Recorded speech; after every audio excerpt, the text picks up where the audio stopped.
السلام علیکم اسٹوڈنٹس، آج کا ہمارا جو ٹاپک ہے وہ حضور صلی اللہ علیہ وسلم بطور سپہ سالار۔ حضور صلی اللہ علیہ وآلہ وسلم کی 10 سالہ زندگی سرد یا گرم جنگوں پر مشتمل ہے۔ حدیث اور سیرت کی کتابوں میں غزوات کی فہرست ملتی ہے۔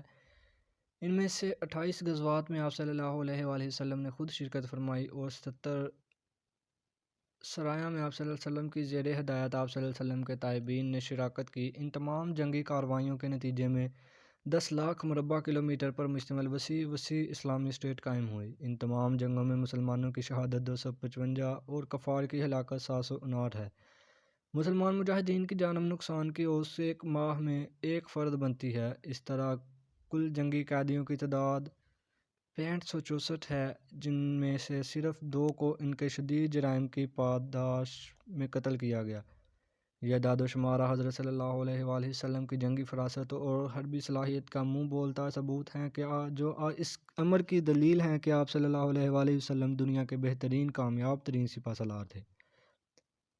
بطور سپہ سالار آپ صلی اللہ علیہ وسلم کے اوصاف: نظریہ مقصد جنگ میں تبدیلی: عربوں میں جنگ کے لیے حرب کا کلمہ استعمال ہوتا ہے، جس سے مقصود ذاتی انتقام لینا اور اپنے بہادری کا سکہ جمانا، ملک میں وسعت اور دیگر دنیاوی خواہشات کی تکمیل تھا۔ مگر آپ صلی اللہ علیہ وآلہ وسلم نے جنگ کے اس نظریے کو یکسر تبدیل کر دیا۔ آپ صلی اللہ علیہ وآلہ وسلم کی جنگ کا مقصد اللہ کے حکم کو قائم کرنا اور ظلم کا خاتمہ تھا۔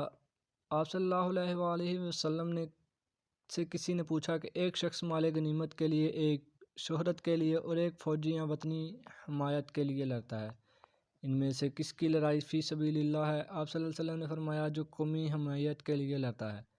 عزم راسخ اور ارادہ محکم: رسول صلی اللہ علیہ وآلہ وسلم کا تنہا مشرکین کے ابلتے ہوئے سمندر کی ہولناک موجوں کے سامنے نزول وحی سے لے کر اپنی آخری سانس تک ڈٹے رہنا آپ صلی اللہ علیہ وآلہ وسلم کی قوی اور مضبوطی ارادے کی دلیل ہے۔ یہ ارادہ کبھی متزلزل نہ ہو سکا۔ آپ صلی اللہ علیہ وآلہ وسلم تمام نامساعد حالات میں ثابت قدم رہے۔ آپ نے ارد گرد کے تمام لوگوں سے برابر مقابلہ جاری رکھا، یہاں تک کہ اللہ نے آپ صلی اللہ علیہ وآلہ وسلم کو دین کو غالب کر دیا۔ رسول اللہ صلی اللہ علیہ وآلہ وسلم نے کبھی دشمنوں کی بے اندازہ فوجی طاقت کے ذرہ برابر نہ پرواہ کی اور نہ کبھی اپنا ارادہ بدلا۔ آپ صلی اللہ علیہ وآلہ وسلم کی پوری زندگی قوی اور مضبوط ارادے کی مثال ہے۔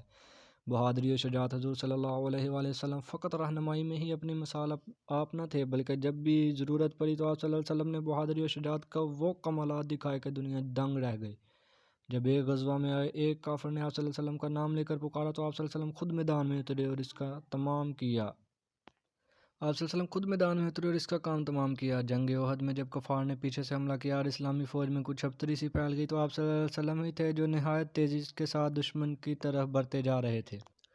چنانچہ اس موقع پر بھی دل شکستہ فوج کو اللہ کے بندوں، میری طرف، میں اللہ کا رسول ہوں کی آواز دے کر جمع کیا، پھر سنبھل کر ایسا مقابلہ کیا کہ دشمن اپنے مقصد میں کامیاب نہ ہو سکے۔ مردم شناس اور قابلیت کی معرفت: آپ صلی اللہ علیہ وآلہ وسلم اس کمال حد تک مردم شناس اور قابلیت کی معرفت رکھتے تھے کہ کسی بھی شخص کو ایک نظر دیکھ کر ہی اس کی خوبیوں اور خامیوں کو جان جاتے تھے اور پھر اس کے مطابق اس کی ذمہ داری بھی سونپتے تھے، کیونکہ حالت جنگ میں سب سے اہم فاصلہ ہوتا تھا کسی اہل بندے کو اس کا کام سونپنا ہے۔ جنگ میں اخلاقی اقدار کا احترام: آپ صلی اللہ علیہ وآلہ وسلم کا نظریہ یہی امن کو قائم کرنا اور ظلم کو ختم کرنا تھا، اس لیے آپ صلی اللہ علیہ وآلہ وسلم جنگ میں بھی اخلاقی اقدار کا احترام لازم رکھتے تھے، مثلاً بچوں اور بوڑھوں اور عورتوں کو قتل نہ کرنا، فصلوں درختوں کو تباہ نہ کرنا، عبادت گاہوں کو تباہ نہ کرنا۔ سپاہی کی اعلیٰ اخلاقی تربیت کرنا: اگر کسی فوج کا سپہ سالار تو اعلیٰ اخلاقی معیار پر فائز ہو مگر اس کی فوج اس سے قاصر ہو تو وہ جنگی مقاصد حاصل نہیں کر سکتے جن کے لیے اسلام میں جنگ کی اجازت دیتا ہے۔ یہی وجہ ہے کہ آپ صلی اللہ علیہ وآلہ وسلم نے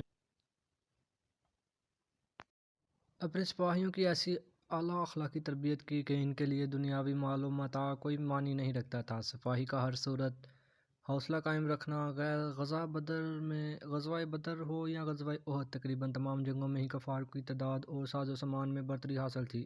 ایسی صورت میں کسی بھی مخالف فوج کے حوصلہ پست ہو جانا لازم بات ہے، مگر حضور صلی اللہ علیہ وآلہ وسلم نے ہر قسم کے نامصائب حالات میں بھی اس بات کو یقینی بنایا کہ ان کی فوج کے حوصلے پست نہ ہوں۔ سخت ترین حالات میں بھی آپ صلی اللہ علیہ وآلہ وسلم خود میدان عمل میں کھڑے ہو کر اپنی فوج کا حوصلہ بڑھاتے تھے۔ حضرت علی رضی اللہ تعالیٰ عنہ سے روایت ہے کہ جب کبھی گنسان کارن پڑتا اور لڑنے والوں کی آنکھوں میں خون اتر آتا تو اس وقت ہم نبی صلی اللہ علیہ وآلہ وسلم کی اونٹ کر لیا کرتے تھے اور ہم میں سب سے آگے دشمن کی جانب نبی اکرم صلی اللہ علیہ وآلہ وسلم ہی ہوتے تھے۔ سنن نسائی۔ حضور صلی اللہ علیہ وآلہ وسلم کی جنگی اصطلاحات، اہل قتال کے حقوق۔ اسلام نے ہر شخص کو انسانی حقوق عطا فرمائے ہیں، کسی پر ظلم کے پہلو کو روا نہیں کی رکھا ہے۔ اہل قتال جن پر تلوار اٹھانا جائز ہے، ان پر بھی دست درازی کا غیر محدود اختیار حاصل نہیں ہے، بلکہ اس کے لیے بھی کچھ حدود ہیں جن کی پابندی ضروری ہے۔ آپ صلی اللہ علیہ وآلہ وسلم نے ان حدود و آداب کی پابندی اور مجاہدین پر لازم قرار دیا۔ غفلت میں حملہ کرنے سے احتراز۔ اہل عرب غفلت کی حالت میں حملہ کیا کرتے تھے۔ حضرت انس بن مالک غزوہ خیبر کا ذکر کرتے ہوئے فرماتے ہیں، نبی کریم صلی اللہ علیہ وآلہ وسلم جب رات کے وقت کسی قوم پر پہنچتے تو جب تک صبح نہ ہو جاتی حملہ نہ کرتے تھے۔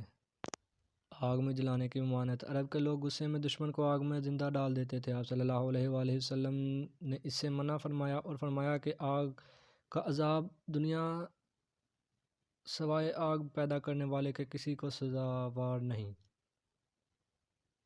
باندھ کر قتل کرنے کی ممانعت۔ رسول اللہ صلی اللہ علیہ وسلم نے دشمن کو باندھ کر قتل کرنے اور تکلیفیں دے دے کر مارنے کی ممانعت فرمائی ہے۔ عبید بن یالی کا بیان ہے کہ ہم عبد الرحمن بن خالد کے ساتھ جنگ پر گئے تھے۔ ایک موقع پر دشمن لشکر میں سے 4 آتش پرست پکڑے ہوئے آئے اور انہوں نے حکم دیا کہ انہیں باندھ کر قتل کر دو۔ اس کی اطلاع جب ابو ایوب انصاری کو ہوئی تو انہوں نے فرمایا، میں نے رسول اللہ صلی اللہ علیہ وآلہ وسلم سے سنا ہے کہ آپ صلی اللہ علیہ وسلم نے قتل صبر باندھ کر مارنے سے منع فرمایا ہے۔ اللہ کی قسم اگر مرغی بھی ہوتی تو میں اس کو باندھ کر اس طرح نہ مارتا۔ اس کی خبر جب عبد الرحمن خالد بن ولید رضی اللہ تعالیٰ عنہ کو پہنچی تو انہوں نے 4 غلام آزاد کر دیے، یعنی اپنی غلطی کا کفارہ ادا کیا۔